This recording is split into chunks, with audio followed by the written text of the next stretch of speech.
En CENI, intense activité pour le reporter de la Commission électorale nationale indépendante, Madame Patricia Seya, à Kisangani, où elle supervise depuis lundi dernier les opérations de cartographie et d'inventaire du personnel et du matériel de la CENI dans cette partie du pays. Sephora Longi pour le commentaire.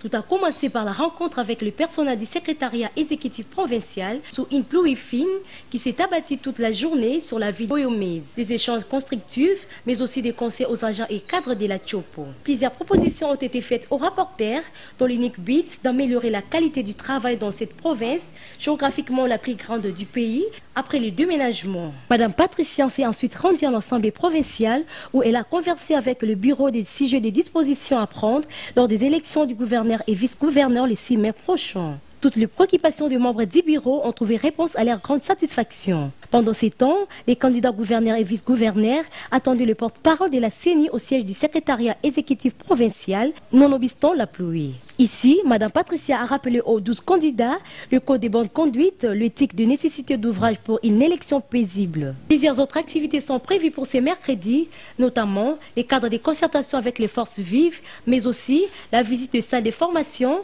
les entrepôts, les charrois et les matériels de la centre électoral dans la Tchopo.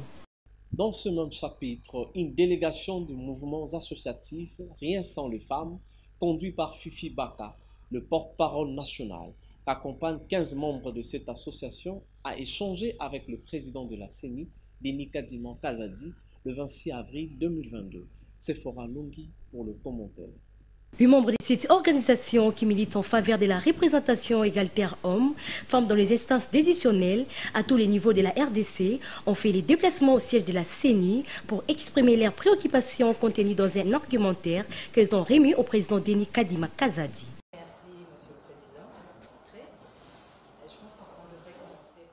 Formant le devoir, la CENI a intégré leurs préoccupations dans tout ce qu'elle est en train de faire, comme suivi avec la loi électorale en révision à l'Assemblée nationale. Fifi Baka, portant la voix de l'ensemble des membres du mouvement Rien sans les femmes, a dit bon espoir que ces attentes seront acheminées auprès des instances habilitées au regard des assurances récits du président Denis Kadima Kazadi.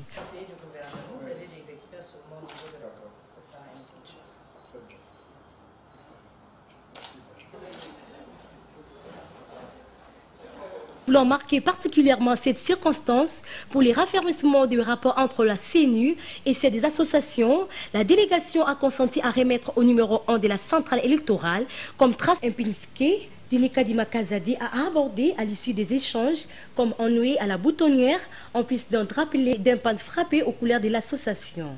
Créé en mars 2015, Rien sans les femmes, avec des composantes à l'échelle nationale, un mouvement de la société civile et de différents activistes congolais défendant les droits des femmes en RDC. Luttons pour l'élimination de toutes les formes de discrimination sont les femmes alliées. La mobilisation communautaire a des actions de plaidoyer au niveau local, provincial, national et international afin que soient effectivement mis en œuvre les engagements pris par l'État congolais en matière de parité.